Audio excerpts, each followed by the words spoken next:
Pemerintah Provinsi Maluku Utara kembali menyalurkan bantuan langsung tunai sementara Kesra kepada warga penerima manfaat di Kota Ternate. Gubernur Maluku Sherly Juanda Laos Senin 24 November meminta para penerima manfaat agar menggunakan bantuan sosial senilai Rp900.000 untuk Oktober sampai Desember dari pemerintah pusat itu dengan baik. Pemerintah Provinsi Maluku Utara kembali menyalurkan bantuan langsung tunai sementara kesejahteraan rakyat BLTS Kesra tahun 2025 kepada warga penerima manfaat di Kota Ternate.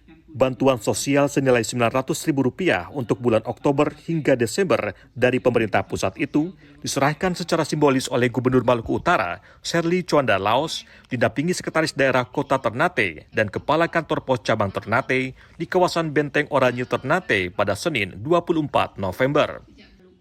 Pada kesempatan tersebut, Gubernur Sherly Juanda meminta warga penerima manfaat BLTS agar memanfaatkan dana itu dengan baik.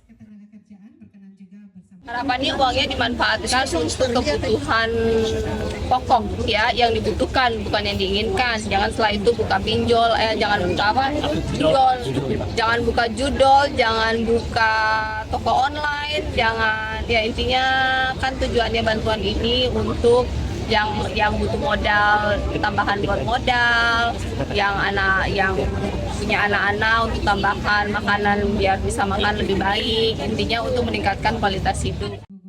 Menurut data Pemprov Maluku Utara, sebanyak 44.560 warga berhak menerima BLTS dengan total anggaran yang disalurkan pemerintah pusat senilai Rp40 miliar.